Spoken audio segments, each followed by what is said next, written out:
प्यारे विद्यार्थियों, स्वागत है आप सभी का। मैं हूं शैलेश कुमार और आप सबका स्वागत करता हूं यूपीपीसीएस उत्कर्ष के इस ऑनलाइन प्लेटफॉर्म पर। तो आज हम लोग एक बहुत ही इंपॉर्टेंट टॉपिक पर चर्चा करेंगे और ये टॉपिक आपकी मुख्य परीक्षा, अभी आप देखिए जो पीसीएस के संदर्भ में मुख्य परीक्षा आ रही है, चाहे यूपीएससी के संदर्भ में परीक्षाएं मुख्य की हों, तो मुख्य परीक्षा के लिए भी और प्रीलिम्स के लिए, दोनों के लिए काफी महत्वपूर्ण है। और ये टॉपिक है हमारा चक्रवात का।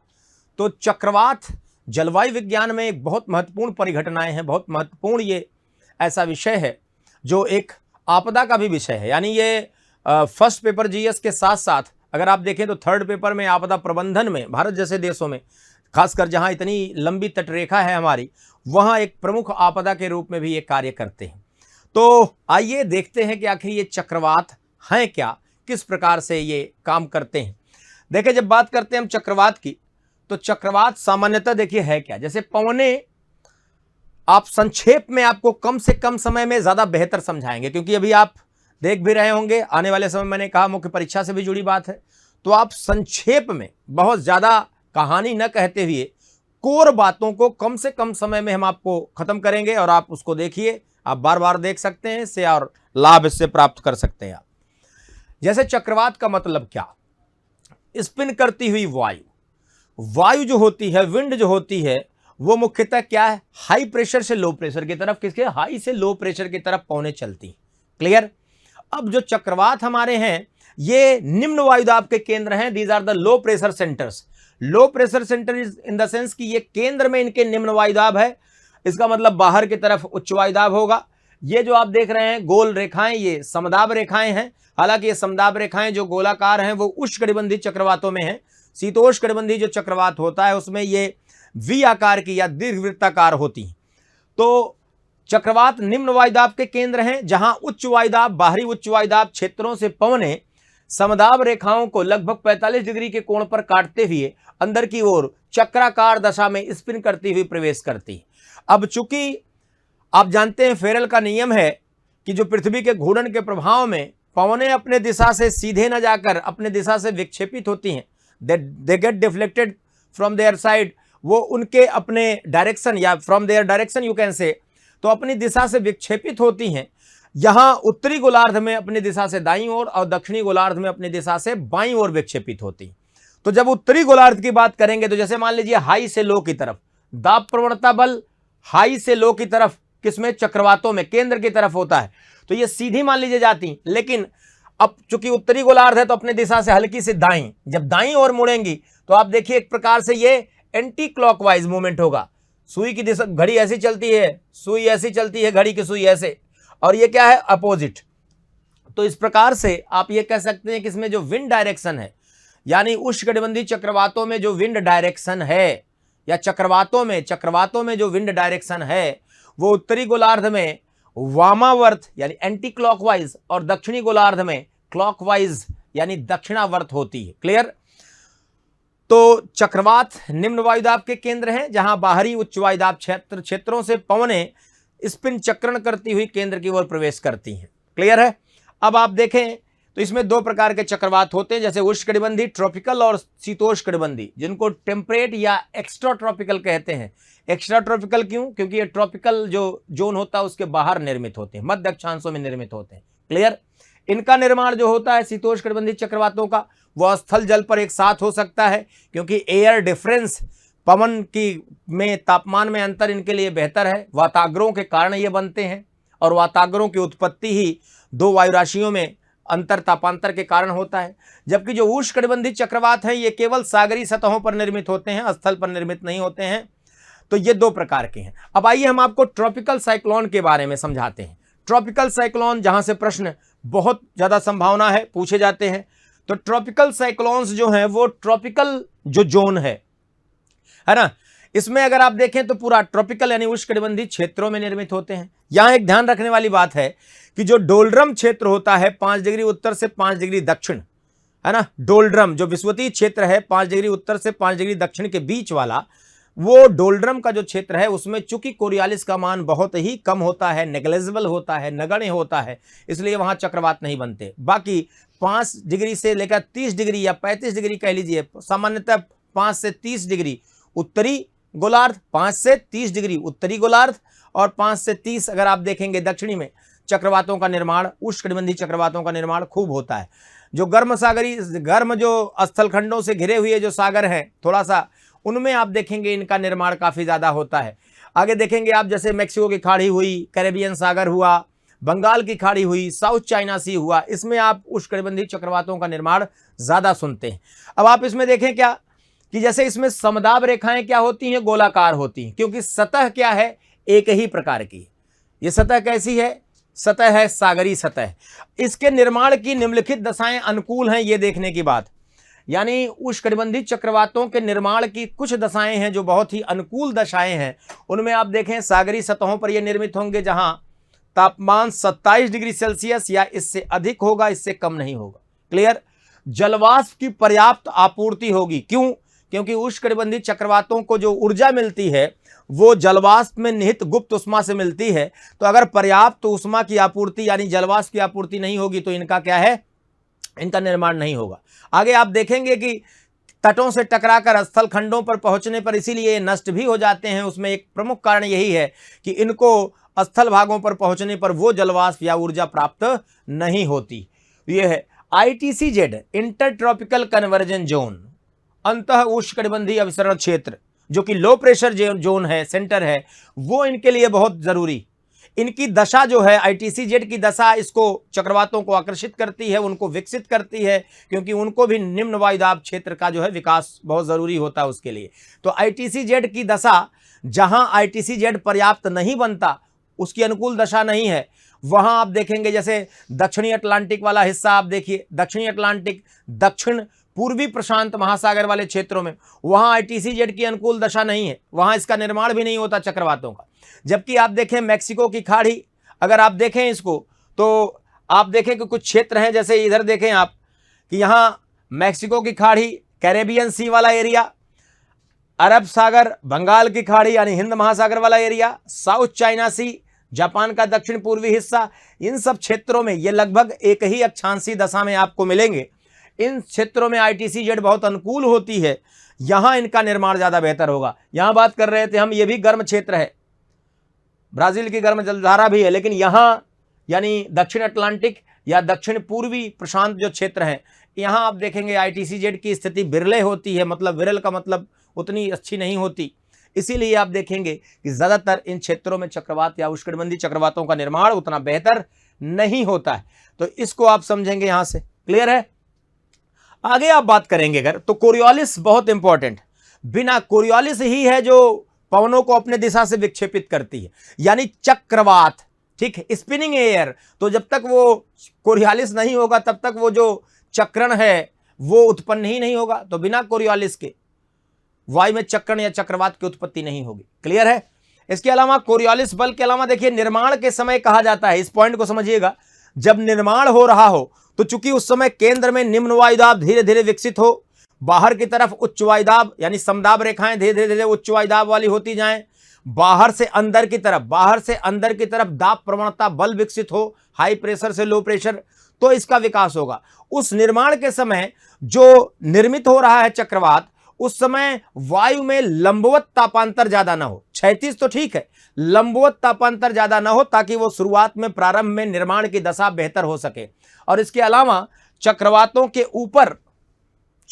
ऊपर ठीक है, प्रति चक्रवाती दशा या वायु का अपसरण बहुत जरूरी है, क्योंकि जब तक वायु ऊपर से बाहर नहीं जाएगी तब तक नीचे से आरोहण यानी चक्रवात में केंद्र में घूमती हुई, अभी देखेंगे आप, केंद्र में वायु चक्रण करती हुई फिर ऊपर उठती है, तो ऊपर यानी वायु अगर बाहर नहीं जाएगी तो फिर नीचे की तरफ अभिसरण की संभावना नहीं होगी।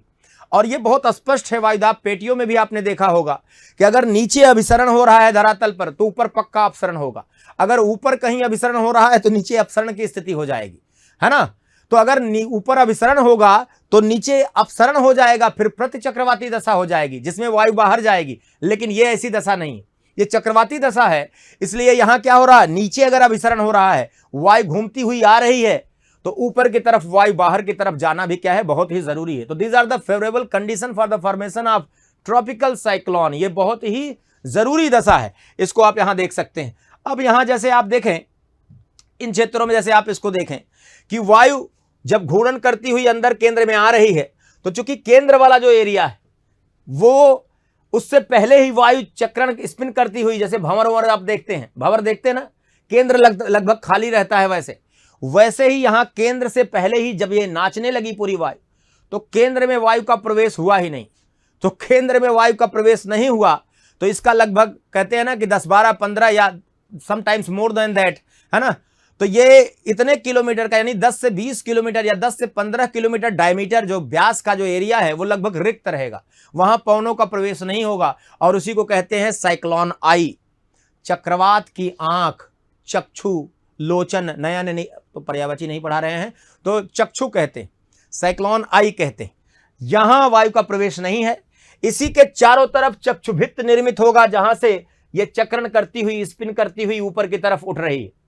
तो चक्षु से आरोहण नहीं हो रहा है, चक्षु में वायु का प्रवेश नहीं हो रहा है, तो चक्षु में क्या होगा, उसके ऊपर बादल वादल नहीं होंगे, वहां से आरोहण हो ही नहीं रहा, तो उसके ऊपर क्या होगा, मंद अवतलन, ठीक है, बहुत ही धीरे धीरे सब्सिडेंस होगा, मंद अवतलन वायु का होगा। इसीलिए चक्रवात की आंख में,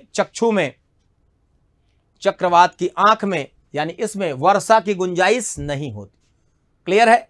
जबकि जो चक्षुभित्त वाला एरिया है, देखिए आप क्वाइल की तरह चक्षुभित्त वाला एरिया, यहां से आउटफ्लो, यहां से चक्षुभित्त वाला जो एरिया है वहां से वायु का आरोहण होगा।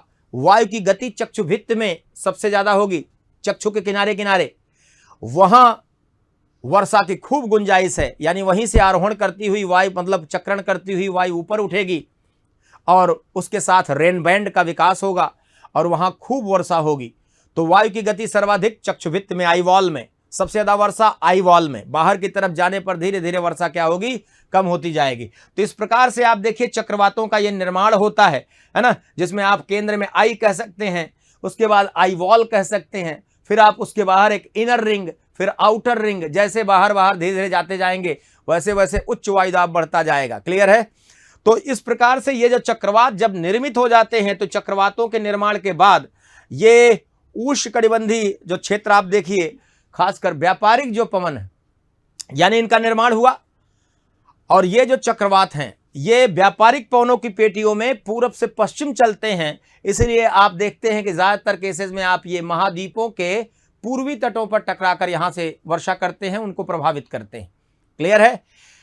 अब ये जो चक्रवात हैं जब ये बनकर तट की तरफ हमने कहा चलने लगे, व्यापारिक पवनों की पेटियों में चलते हैं। क्लियर है। तो वहां होता क्या है कि जैसे ही तट पर ये पहुंचते हैं, तो जहां ये तट पर पहुंचते हैं उसको कहा जाता है चक्रवात का लैंडफॉल। ठीक है, साइक्लोन, लैंडफॉल ऑफ साइक्लोन, चक्रवात का भूमि अवपात। वहां पहुंचने पर समदाब रेखाएं टूटने लगती हैं, स्थल जल, है ना, अंतर हुआ था अंतर में, वहां उनको जलवाष्प की आपूर्ति कम हो जाती है धीरे धीरे, और स्थल पर वायु का घर्षण जो गति है वो भी धीरे धीरे घर्षण के कारण कम होती रहती है। तो धीरे धीरे क्या होता है, तटों पर पहुंचकर, कई बार पूछा भी है, तटों पर पहुंचकर चक्रवात कमजोर होने लगते हैं और धीरे धीरे क्या है, समाप्त हो जाते हैं। क्लियर है। ये बात आपको समझनी होगी। अब ये जो चक्रवात हैं, उष्णकटिबंधीय चक्रवात, इनका क्षेत्र आपने देख लिया, इनको अलग अलग रीजनल नाम से, क्षेत्रीय नामों से भी जाना जाता है। जैसे इधर ये मैक्सिको की खाड़ी, कैरेबियन सागर, यानी पूरा ये जो एरिया है, यूएसए, मैक्सिको, ये सब पूरा एरिया है ना, कैरेबियन, वेस्ट इंडीज, इन सब हरिकेन के नाम से जाना जाता है। हिंद महासागर में इसको जनरली साइक्लोन कहते हैं, हिंदी में आप इसको चक्रवात कहते हैं। यहां आप देखेंगे तो साउथ चाइना सी में, चाइना, वियतनाम, इन सब में आप इसको टाइफून के नाम से जानते हैं, टाइफून के नाम से। ठीक है। वहीं जापान में थोड़ा ऊपर चलिए, टाइफू न हटा दीजिए, टाइफू के नाम से। यहां फिलीपींस जो देश है, फिलीपींस, उसमें बोगियो या बॉगियो के नाम से जानते हैं, बॉगियो। और ऑस्ट्रेलिया में इन्हीं चक्रवातों को, ट्रॉपिकल साइक्लोन्स को, विली विली के नाम से जाना जाता है। तो ये अलग अलग नामों से, रीजनल नाम से, क्षेत्रीय नामों से भी पहचाने जाते हैं। इसको भी आप देख सकते हैं। इनको संक्षेप में आपको बता दें कि इनके नामकरण की जो प्रक्रिया है वो प्रारंभ हुई, इन क्षेत्रों की बात करें तो यहां सबसे पहले इन क्षेत्रों में जो नामकरण है हिंद महासागर में बात मैं फिर कर रहा हूं, हिंद महासागर क्षेत्र में यहां 2004 से मानी जाती है, जिसमें सबसे पहले 8 देश, ओमान, पाकिस्तान, ठीक, भारत, बांग्लादेश, म्यांमार, थाईलैंड, श्रीलंका और मालदीव, इन 8 देशों ने 8-8 नामों की सूची तैयार की थी। 64 नामों की लिस्ट बनी। देशों के नाम के अल्फाबेट ए बी, जैसे बांग्लादेश पहले आया, तो देशों के नाम के अल्फाबेट के अनुसार इन चक्रवातों में जो नामों की सूची तैयार थी वहां नामों का चयन होता था एक एक करके। पुरानी सूची समाप्त हो गई, ठीक है। ये सितंबर 2018 में ओमान के मस्कट में बैठक की गई और इसमें चक्रवातों के नए नामों की सूची पर बल दिया गया। 5 नए देश और जोड़ लिए गए, 8 तो पहले थे ही, 5 जोड़ लिए गए। कौन 5 जोड़े गए? इधर यमन, सऊदी अरेबिया, संयुक्त अरब अमीरात, कतर और ईरान, इन 5 नामों को जोड़ लिया गया। 5 देशों को 8 और 5 13 हो गए। 13 देशों ने 13 नामों की सूची बनाई। टोटल 169 नाम हो गए। इनको अंतिम तौर पर, इन नामों को जो नई सूची है उनको अंतिम तौर पर दिया गया कब? जो 2020 में म्यांमार में बैठक हुई उसमें इसको फाइनलाइज किया गया, उसको अंतिम निर्णय उस पर लिया गया, है ना। बहुत जरूरी है ये, क्योंकि चक्रवातों को पहचानने के लिए, उनकी चेतावनी जारी करने के लिए, ऐसे आपदा प्रबंधन के लिए रिकॉर्ड रखना आसान होता है, वो जरूरी है। और इन क्षेत्रों में लगभग 62 किलोमीटर प्रति घंटा या उससे अधिक रफ्तार वाले जो होंगे उन्हीं का नामकरण किया जाएगा। क्लियर है? तो ये जरूरी है नामकरण। उसके लिए कुछ गाइडलाइन ये है, गाइडलाइन ये है कि इसमें नाम जो है वो संक्षिप्त हो, प्रोनाउंसिएशन वो उच्चारण आसान हो, 8 शब्द से ज्यादा ना हो, किसी भी देश में, कहीं विश्व में किसी भी समुदाय की भावना को ठेस पहुंचाने वाले नाम ना हो, वल्गर नाम ना हो, क्रुएल्टी दर्शाने वाले ना हो, है ना। तो इस तमाम इस प्रकार के गाइडलाइन इसमें दिए गए कि इन मानकों को पालन करना होगा और उसके बाद फिर इनको फाइनलाइज किया गया। तो अंतिम सूची तैयार है, नई वाली, इसको भी याद रखना है। अब आप यहां देखें तो यहां नामकरण में जो है कुछ संगठन जैसे IMD, इंडियन मेट्रोलॉजिकल डिपार्टमेंट का role, WMO, world meteorological organisation का रोल बहुत महत्वपूर्ण है। उसके अलावा एक संस्था है, संगठन है, United nation economic and social commission for Asia and Pacific, escape कहते हैं, UN escape, United Nations economic and social commission for Asia and Pacific region, ये एक संस्था है, उसका भी योगदान इसमें बहुत महत्वपूर्ण है। तो इस प्रकार से आप उष्णकटिबंधीय चक्रवातों के बारे में जो आपको जानकारी दी गई है उस आधार पर आप, जैसे इन क्षेत्रों में ही क्यों बनते हैं, कई बार पूछा जाता है ना। इन क्षेत्रों में कुछ एडिशनल कंडीशंस भी हैं। यहाँ वायु के घूर्णन की आदर्श दशा, ITC जेट की आदर्श दशा, तापमान पर्याप्त होता है। जैसे साउथ चाइना सी में भी इधर देखिए इक्वेटोरियल जो करंट है लाकर पानी गर्म इकट्ठा करती है, यहाँ लाकर ये इधर अटलांटिक महासागर में गर्म जल यहाँ इकट्ठा होगा, यहाँ इस तट पर। तो उस वजह से क्या होगा, और ज़्यादा अनुकूल दशाएं होती हैं। बंगाल की खाड़ी में क्या होता है, चक्रवातों के निर्माण के लिए एक अच्छी दशा ये है कि साउथ चाइना सी के जो टाइफून हैं, अवशिष्ट हैं, चूंकि यहाँ लैंड पूरा पर्याप्त नहीं है, तो खत्म होते होते इनका जो बचा खुचा हिस्सा है वो जब इसमें प्रवेश कर जाएगा बंगाल की खाड़ी में, तो उसी टाइफून का जो अवशिष्ट है, रेसिड्यूअल है, जिसको आप वोर्टेक्स कह सकते हैं, है ना, उनसे चक्रवातों का निर्माण यहाँ और आसान हो जाता है। तो इस प्रकार से ये क्षेत्र चक्रवातों के निर्माण के लिए काफ़ी अनुकूल माने जाते हैं। तो आप ऐसी बहुत सारी बातों के लिए रेगुलर भी जुड़ सकते हैं और आप ज़्यादा बहुत विस्तार से खींचने के बजाय कि पता लगा उलझ के रह जाएं, विस्तार से पढ़ना है, खूब विस्तार से साल भर हमारे साथ जुड़िए, खूब विस्तार से भी देखिए। आपको अंतिम समय में आवश्यकता है संक्षेप में बेहतर समझने के लिए, तो चाहे जिस प्रकार से, बहुत आराम से और बहुत शीघ्र, हर प्रकार की फ्लेक्सिबिलिटी है, आप जुड़ सकते हैं, चीज़ों को देख सकते हैं हमारे साथ। चलिए यहाँ बात करेंगे। देखिए होली हंगामा जो चल रहा था उत्कर्ष का, 9 से लेकर 22 मार्च, आज उसका अंतिम दिन है, यह अंतिम पड़ाव पर आ गया है। आज अंतिम दिन है इस हंगामा ऑफर का और इसमें उत्कर्ष के UPPCS के सभी ऑनलाइन कोर्सेज पर आपको 90% तक की छूट दी जा रही है। बार बार बताया जा रहा है। इसमें 100% तक का आपको कैशबैक भी मिल सकता है और सभी पेड स्टूडेंट के लिए 10% तक एक्स्ट्रा डिस्काउंट भी मिलेगा। उसमें आप कूपन कोड होली का या HOLI का इस्तेमाल आप करेंगे। अंतिम दिन है, अगर आप इसका लाभ लेना चाहें तो आप लाभ ले सकते हैं। और जैसे मैंने कहा कि आप एक एक चीज कि एकदम कि हाँ वायुदाब क्या है, पवन क्या है, जैसे आप इसको बताएं, एक धीरे धीरे, ठीक, इसी टॉपिक को कई दिनों में भी पढ़ाया जाता है। और मैंने कहा अभी आपकी आवश्यकता है, बहुत सारे लोग देख रहे होंगे, उनको तुरंत एक छोटा सा वीडियो देखकर जिसमें पूरी तरह से क्लियर हो जाए, उसके लिए आप कम समय में भी आप इसको सीख सकते हैं। तो अलग अलग चीजें हैं, आप जुड़ सकते हैं। होली हंगामा में देखिए आप 90% तक का डिस्काउंट उत्कर्ष बुकशाला के सभी पुस्तकों पर दिया जा रहा है। इसमें आप देखिए वर्तमान ये प्राइस, पहले ये था छूट के बाद आपको इसमें मिल जाएगा ये। इसके अलावा ये जो बहुत हमारा प्रोग्राम है यूपीपीएससीएस प्रीलिम्स 2025, इसके लिए टेस्ट सीरीज से जुड़ा प्रोग्राम है, इसमें भी आप जुड़ सकते हैं। ये 9 मार्च से प्रारंभ होकर आप देखिए कंटिन्यू चल रहा है। इसमें ओरिजिनल प्राइस 2500 था, लेकिन ऑफर प्राइस मात्र 750 और इसमें 40 टेस्ट आप करेंगे। इसके अलावा आरंभ बैच, ये बहुत मोस्ट इंपॉर्टेंट है, ये बहुत ही इंपॉर्टेंट आरंभ बैच संपूर्ण तैयारी के लिए यूपीपीएससीएस फाउंडेशन आपकी नींव तैयार करेगा। आपको जीरो से लेकर बेस से लेकर एकदम सतही जो चीजें हैं आधार से लेकर बनाते बनाते आपको बेहतर उस पर एडवांस कॉन्सेप्ट, ठीक चीजों को जोड़ना लिखना, हर बात इसमें सिखाई जाएगी। 15 अप्रैल से ये स्टार्ट होगा लाइव फ्रॉम स्टूडियो। 14 महीने का ये ड्यूरेशन है। 25,000 रुपए फीस थी, लेकिन ऑफर में मात्र आपको 6,500 में उपलब्ध होगी। लेकिन 22 मार्च यानी अंतिम ये हंगामा का जो आपका अंतिम जो अवसर है, अंतिम लाभ उठाने का वो यहीं तक है। तो आप इसके साथ जरूर जुड़ें, लाभ लें। अगर किसी विद्यार्थी की ये हो कि सर ये तो अगले साल काम आएगा, इस बार के लिए नहीं, तो बता दें इस बैच के साथ उनको जो अर्जुन 1.0 है जिसमें चीज़ें पढ़ाई गई हैं उनको आपको फ्री में वो मिल जाएगा, आप उसको देख सकते हैं। बाकी ये कंटिन्यू चलता रहेगा, तो आप जरूर जुड़िए अगर आपको इसका लाभ लेना।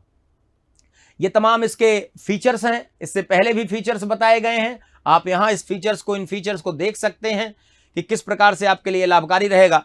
तो आप जरूर जुड़ें हमारे साथ और लाभ लें इसका। बहुत बहुत धन्यवाद।